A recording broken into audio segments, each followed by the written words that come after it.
the feeling and it's out there growing. Hello again, everyone. I'm glad you could join us today. I'm Jim Boge, and you're listening to Music in My Shoes. I'm thrilled to be here, and yes, that was Vic Thrill. He continues to kick us off every episode that we have. This is episode 4, the one where it's the 30th anniversary of Nirvana MTV Unplugged. Really excited about this episode. We have a special guest with us. Actually, it's our first guest of the show, so we are excited, we're thrilled, we're pumped. I don't know what other words we can say. But this is Chris Cassidy, an Emmy-winning filmmaker, photographer. He's worked in the business for 30-plus years. Over the years, he's photographed countless bands from the Stones to U2 to Madonna, The Police, Green Day, and many more. He was the cinematographer on the critically acclaimed documentary Side by Side, which was produced by Keanu Reeves. And in 2020, he directed Dennis and Lois, a documentary about the legendary music superfans, Dennis Anderson and Lois Callert, who had their first date at CBGB's in the late 70s, and they sold T-shirts and merchandise for the Ramones and eventually decided to dedicate the next 40 years of their lives going to concerts and following bands they love. So without further ado, hey, we're going to have Chris Cassidy. Chris, hey, how are you today? Hey, Jim, what's going on? I'm doing all right. Also, let me put out there for everyone, Chris has been a good friend for over 40 years, so it's exciting to have him here with us. He's going to talk a little bit about MTV, the Unplugged show with Nirvana. He was actually there in attendance. And I believe, Chris, what was there? You know, a few hundred people that were actually at the show? Yeah, I think it kind of felt like maybe 200, 250 people. Pretty small, very intimate. It was at Sony Studios in New York City up on the West 50s. Look at you, remembering exactly where it is. I like that. Hey, really quick, I just want to say congrats on the podcast. This is very exciting, Boge. And I think I was maybe one of the first people you've even bounced it off of, right? When you came up with the idea? Yes, you So were. I'm very proud of you. Thank you. I appreciate that. I really do. Sounds great. Hey, not about me. It is about Nirvana. It's the 30th anniversary of the recording. So they actually recorded on November 18th, 1993. And it was broadcast on MTV on December 16th, 1993. And I feel like everybody I know was there in front of their TV watching the show. I think what people forget is that the actual album didn't come out until November 1st of 1994. So it was quite some time before the album had come out. So let's get right into it. How did you get tickets? Where were you sitting? What was it like? What do you know that me and the rest of the listeners don't? All right. Well, I was lucky enough to attend that show, for one, because I would imagine there was a ton of people that wanted to go and didn't get to go because of how small it was and intimate it was. But my friend Hope at the time, she had scored a pair of tickets from a radio station. She actually knew the program director at, I think, WNEW. And these tickets popped on her lap, and she thought of who she was going to bring, and she thought of me because I've gone to a bunch of concerts with her, and I was pretty psyched, to say the least. So I bet you were. Yeah, it was really exciting. I had never seen Nirvana up until that point, so my only show that I've ever seen them was the Unplugged show. But yeah, it was a great night. I didn't know what to expect going into even my first Unplugged show. So as we entered, I might have mentioned this to you, but you could not wear white clothing, white shirts. You had to. They had I think a supply of black shirts that they wanted people to wear because white is distracting. If the audience is filled with white shirts, your eyes tend to go there and whatnot. So they want the crowd to blend in the background, and you're wearing black shirts. I think every time I've been with you, you've always had a black shirt on, so it's probably not a problem for you. It wasn't a problem for me. I did read online that some kid had like a white punk rock T-shirt on, and he kind of like true punk rock, he refused to take the white off. He may have like put the black shirt on for a second and then like expose his white shirt during the show. More power to be him. Different. Yeah, exactly. He could have got thrown out, maybe, right? I sat in the first row, but in the back, I was by Dave Grohl. I was probably 5 feet away from Dave Grohl. So good seats, but looking at the back of Cobain and everyone else, but still didn't matter. It was still just great to be there. Yeah, so let's set the stage real quick. So at the front right, I guess it would be Kurt Cobain. To the left of him would be Chris Novoselic. Behind, towards the back where you were, was Dave Grohl on drums. And then I believe, wasn't Pat Smear to the right as well? Yeah, he was in the back as well, right? Next to, like, on Dave Grohl's side? Yes. And then Laurie Goldston was over to the left on the cello. Yeah. I used to be able to see myself. I remember I recorded it and played back 1,000 times and I did spot myself at some point, but I don't know if I could do that again. But yeah, we had good seats. It wasn't an assigned seat either. It was kind of like first come, first serve. So wherever you were in line outside is kind of where you started to just fill in with the seating.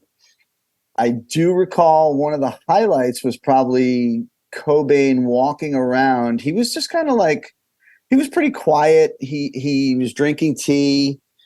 He looked pretty disheveled. He looked pretty frail, but he walked right by us, right in front of us. And I think he was talking to someone behind us because he leaned over maybe to shake her hand. And basically his sweater was like almost in my face. I did read that the cardigan sweater has set a record as the most expensive sweater ever sold, selling for $340,000 at auction in 2019, which to me is just a crazy amount of money to be spending. The guitar that he played was sold for $6 million. Come on. $6 million. Again, a ton of money from something that I guess a lot of people think is really iconic. Now, before we go any further, let me just say, in my top 5 live albums of all time, and not in any particular order, definitely would say this, Nirvana Live in New York, MTV Unplugged, the Rolling Stones, Get Your Ya-Ya's Out, the Kinks, One for the Road. Those 3 immediately come to mind as in my top 5 of all time. Most of the ones that I like are much older. This is probably the newest live album that I like as much as I do. Yeah. It's great. It's a great record. It's interesting. I wonder if they planned on a record, as they were setting up for the show. I wonder if they really even planned on a record. Probably not, right? Maybe because Nirvana, the band ended so quickly, they put out the material afterwards. Do you know? I know that they were looking at doing some sort of double live album, and it just never materialized. And I think it became an afterthought until the demise of Kurt Cobain in April of 1994. And at that point, I think they started to think differently. Now, I will say in April of 94, I went down to a radio station at Rollins College. A friend of mine was a DJ there and kind of talked about Nirvana, kind of talked about Kurt Cobain, and did this thing where I played a bunch of songs. I started with Nirvana, and then the next song went to Hole, with Courtney Love being the wife of Kurt Cobain. And then everything somehow connected until I came right back into Nirvana at the end. I went to a store down there in Orlando, and I actually found a bootleg of the MTV show. So I got a bootleg in April of 94. Oh, wow. Started listening to that CD nonstop. It also had the couple of songs that they did earlier that year at Saturday Night Live in New York City. Okay. So I was like, this was as good as I thought it was when I saw it in December. But when they released it in November, and it just sounded fantastic. So much better, the quality. And I just felt like you're actually sitting there. Now, one of the things that I noticed, and I know a lot of other people noticed, the way that the stage was set up, a lot of flowers, candles burning. It's been said in different things that I've read, that it was set up like a funeral. and that's kind of how Kurt Cobain wanted it to be. I think they added a chandelier. What were your thoughts as you walked in? And, you're thinking, what? You're thinking, oh, they're going to come out, he's going to be smashing guitars, he's going to be whirling and twirling, smells like Teen Spirit, and all of a sudden it's very different. What were your initial thoughts there?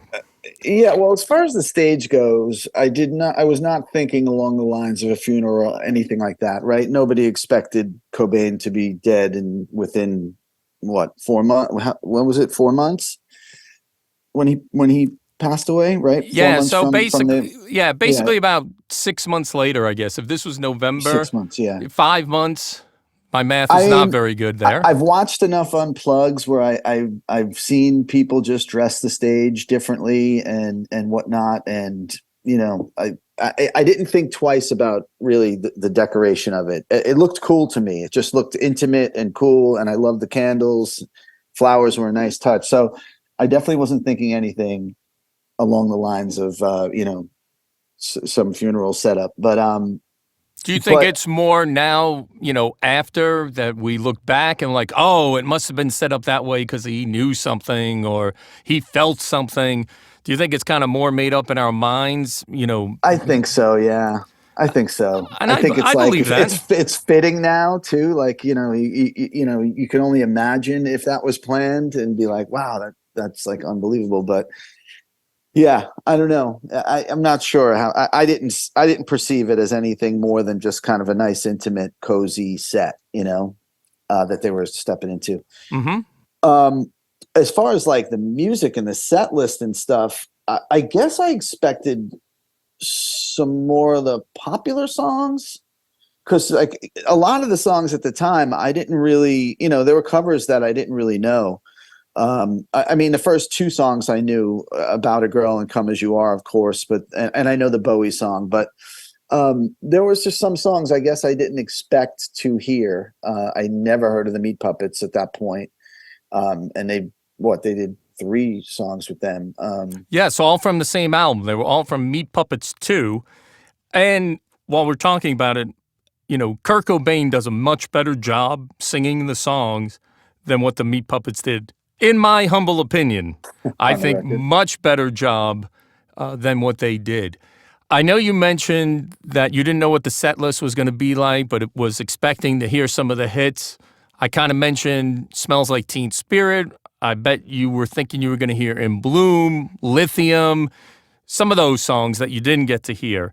Yep. Now, the Meat Puppets, again, we talk about, them not just having 3 of their songs play, but they actually come out on the stage and they play along, and you have Kurt and Chris Kirkwood that are playing 3 songs. I think when they were asking for different people to come guest on the show, the Meat Puppets were not the people they were looking for. I'm sure they were looking for somebody else. Now, just for the record, the Meat Puppets actually ended up releasing a song in '94. I think it was called Backwater, which was on the radio nonstop. That's a really good song. I like that song. I enjoy that song. I just think that Nirvana does a better job on this album of the 3 songs that they did play. What was your thoughts? Lake of Fire, I really, really like that song. I think, Kurt Cobain, when he sings that, you really feel like it's coming from him, even though he didn't write it. But it's got one of those songs of feeling his passion about it. Yeah, for sure. I mean, but all the stuff that he did, the covers, I mean, the Lead Belly cover, which I'm sure you'll get to as well, you could just hear it in his voice. He put everything into it that night, I feel like. I thought he sounded great. You know, and I had heard, I didn't know this then, but I know this now, that he was, that show was touch and go for a few moments. They weren't sure if he was showing up, if, he was apparently going through withdrawals and whatnot, and everyone seemed to be nervous around the set. There was definitely like a nervous energy in the room. She kind of didn't know what was going to happen and what was going to go on, but I thought it was just really great. And I thought he sounded great and his guitar sounded great. Like just awesome experience. So we talked a little bit about A Girl. I think that song, real good song. It was the first single off of this album. It was also on Bleach, I believe, from 1989. Really good song, nice pop ballad. I enjoy that song. It's actually one of the songs that I listen to the most on my phone because it's the first song on my phone. So every time I plug my phone into the power, that song comes on. Nice, because of letter A. Right? Letter A. Yeah. The second song that comes on is about a girl from the Paramount Theater that they did in Seattle in October 31st of 1991. Different version, I bet, right? Yes, but I'm not going to sit here and go through all of the different songs in order that I have on my phone. The 5,000 songs? Yes. Come As You Are. That's one of those songs that while I liked it when it came out, it just has kind of been overplayed a little bit for me. I don't really listen to it as much, but I'm sure that the people putting on the show, the producers, MTV, were excited that they were definitely, playing a song that they knew. Jesus, I mean, it's probably the biggest hit they played, right? On that night. Yeah, that would definitely, at the time, that would be the biggest song that they played. Yeah. That people knew. Now, post-show, I think people might look at it differently, such as myself. Yeah. Let's get to the next song. Jesus Doesn't Want Me for a Sunbeam, song by the Vaselines. I never heard it before the show, but I just love the way that they play that song. I think it's fantastic. I think Chris Novoselic is playing the accordion. It just sounds like a beautiful song, and I think they really do it well. Yeah, sounds great. I did not know that song either. But you know it now. I do. Hey, The Man Who Sold the World. I like David Bowie. I did not like that song. And you didn't like the way they did it? Or no, you didn't like the song? I didn't like the way David Bowie did it. I didn't like that. I never liked that song.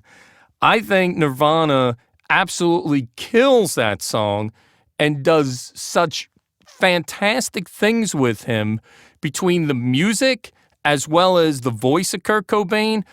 That's unbelievable. Again, another one of those songs, you can feel his passion, you can feel what he's singing. Did it come across that way at the show? Yeah, for sure. I mean, all the tracks I think did. But yeah, the Bowie song was great. I love the guitar part. It's just so memorable, you know.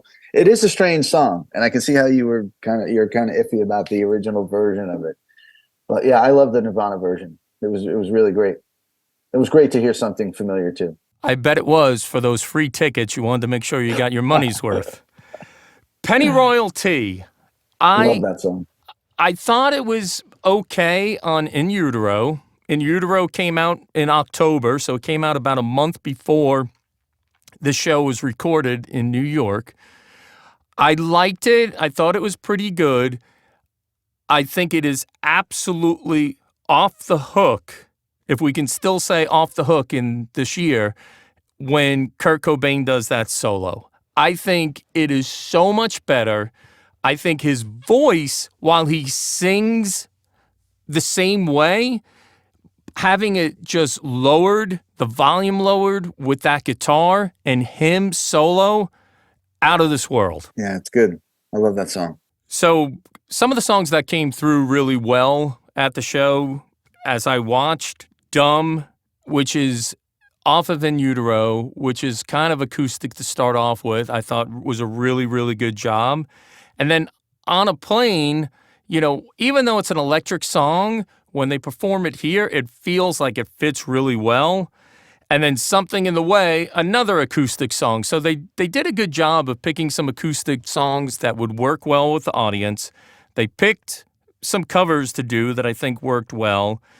But in the end, for me, the biggest song of all, and I think the biggest song to me of their career, Where Did You Sleep Last Night, which, contrary to what people think, Lead Belly did not write it. He just made it popular. And it actually came out in 1946.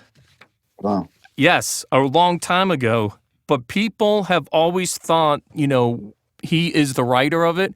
It's kind of a traditional American folk song, bunch of musicians have done it, but everybody seems to know the Leadbelly version. I feel like Jack White has covered Lead Belly as well, right? Yeah, He seems like the kind of guy that would Pearl cover Jam that. covered some Leadbelly. There's a Right, bunch of right. people that do Leadbelly. Now, Yeah. I don't know if you remember, but Kurt Cobain jokes right before they sing that song, and he says a guy representing Leadbelly Estate wanted to sell him Leadbelly's guitar for $500,000. All right, I mentioned towards the beginning of the show that Kurt Cobain's guitar from this show sold for $6 million.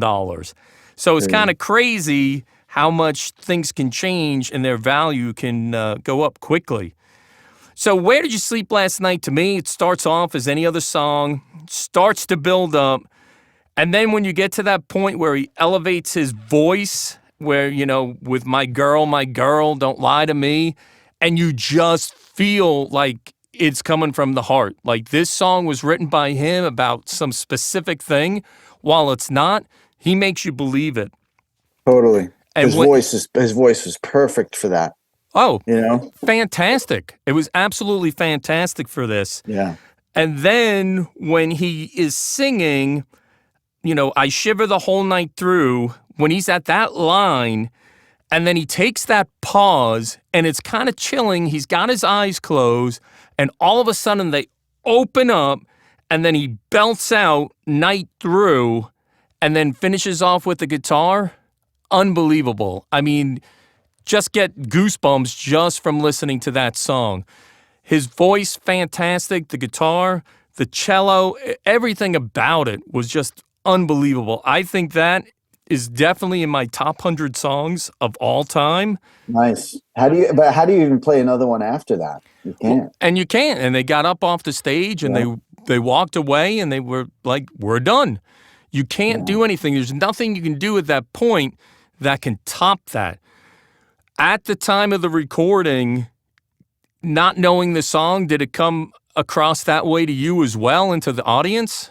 Yeah, for sure.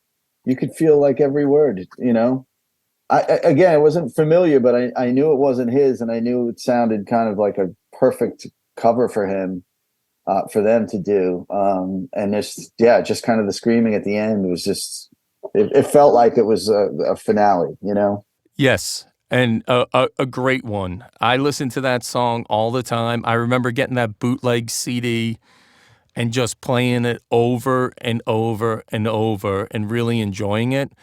And to me, it's 30 years later. I still love the album as much as I did that first time I saw the show in December of 1993. I still get the same feelings. It's unfortunate that Kurt left us in April of 94, but I'm so glad we had that opportunity for this music to be recorded. And whoever would think that Nirvana, some of their best versions of songs were acoustic versions? Not me. I would never think that in a million years. Yeah, me either, man. They did some wonderful stuff. Totally. Well, I really appreciate you joining us on the show today. Fantastic having you here. We excited that you're our first guest, talking about the show, reminiscing about 30 years ago and, what your thoughts are. And we do appreciate it, Chris. Yeah, I remembered as much as I could. It's been 30 years, so it's a little tough, but it was something really special. As a matter of fact, I have a garage bar here at my house in Maplewood, New Jersey, where I live. Garage bars became like a thing. And I have all my ticket stubs from like all the concerts and all my press passes. They line the top of my bar, and the Nirvana Unplugged ticket stub is in there. And if the garage ever goes on fire, I'm running in to just grab that one stub. It's really special. Well, that's great to hear. Yeah. I'm sure that the rest of your family is excited as much as we are to know what you're going to save. That is great. Hey, of course, if no one's in the garage, I go for that. There you go. Oh, yeah. But yeah, it's been great to be on the show, Boj. Hey, I really do appreciate it. Again, Chris Cassidy, Emmy-winning filmmaker, photographer. If you get a chance, check out his documentary, Dennis and Lois. And we need to have you back on the show. We can talk a little bit about Dennis and Lois. I'd also like to talk about Side by Side. So at some point, we'd love to have you back here and you could become a friend of the show. Oh, sounds good. Yeah, and his website www.casspix.com. That's www.casspix.com. All right, Chris, I appreciate it. Thank you. And you have a great rest of your day. Keep up the good work. All right, thank you. All right. See you, Boj.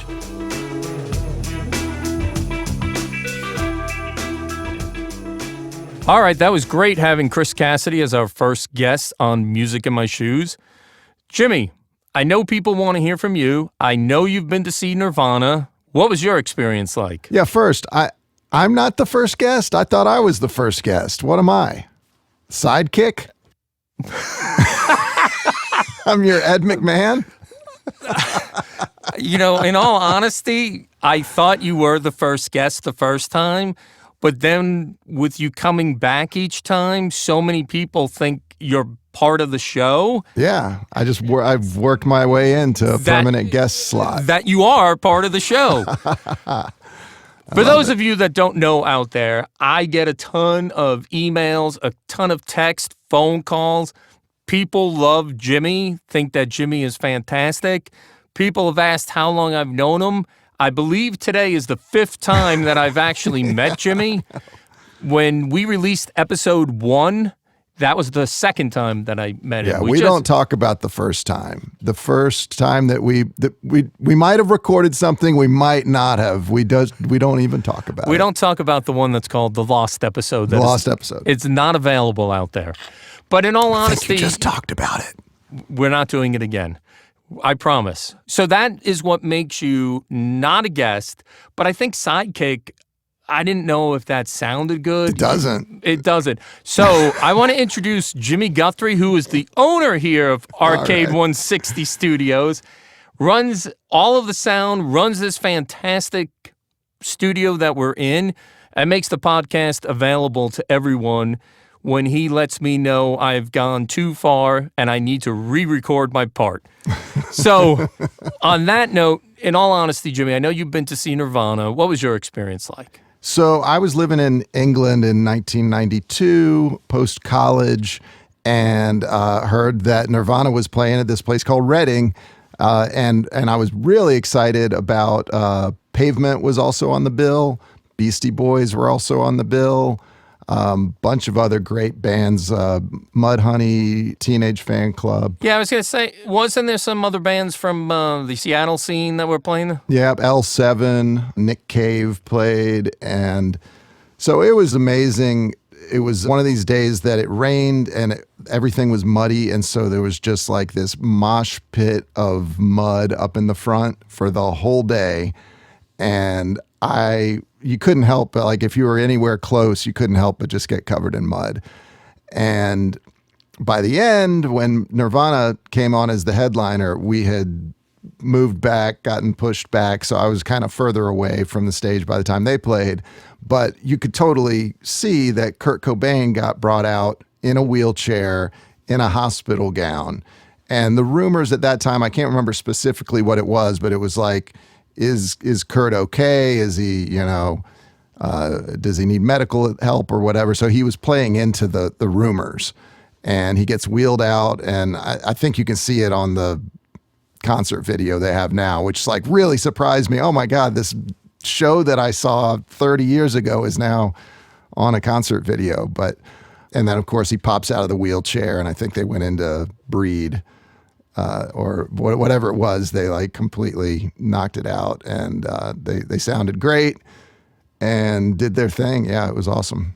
Yeah, and it's the exact opposite of the Unplugged show. I mean, it was plugged in, it was live, it was guitars, it was everything that you could ask for in a rock and roll show.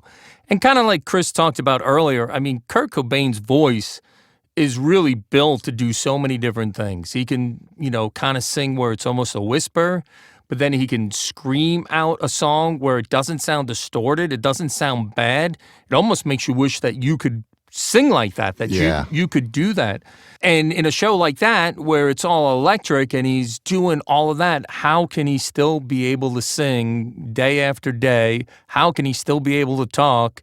How is that possible? And those guys threw it all out there every gig. I mean, like, they came through Athens when I was living there. I did not go to the show. It was like a midweek show and I had to work or whatever it was. They played in this tiny club. It was the 40 watt, but it was the old location that only held maybe 150 people. And at the end of the show, they smashed all their equipment. You know, like, okay, this isn't, you're not playing an arena, you're not rich, but they were so rowdy that they smashed all their stuff. And I remember at that Reading show that, you know, they're throwing guitars around and just completely, I think it was Chris threw his bass up in the air as high as he could and it just landed on the floor. They were wild. They were wild and they were good. And a lot of bands can be wild. A lot of bands can be good, but being able to put those together really makes it exciting. And I think that that's what fans want. The songs could be poppy, but yet they could have this punk undertone to it. They could be loud. They could be not so loud. They were really able to do everything. And I think that that's what people really like about Nirvana. Yeah, and I think, like, going back to that Unplugged show that Chris was at, the thing that was so cool about that to me is that they did not try to be a punk band, you know, with acoustic guitars. They didn't try to do their usual thing. They reimagined their songs and some covers in the format. They actually were one of the truest to the unplugged, you know, kind of vibe of anybody that did that. And that's why it's so good, that they really, really embraced it. And it's funny that you say that because I know that Kurt Cobain was interviewed, and I don't remember, it might have been the beginning of 93. I don't remember, but I think it was a Rolling Stone magazine article. And he said that he couldn't imagine doing Nirvana songs 10 years from then and having to change the songs to be able to sing them because your voice changes, you change. Mm-hmm. And ironically, one of the greatest things they did is when they changed their songs a little bit to play acoustic their way. Yeah. That's as ironic as you can get from a statement made to a major magazine to what you put out there on display for people to see, that, again, 30 years later, we're still talking about that. Right. I mean, they were true artists. They did it right.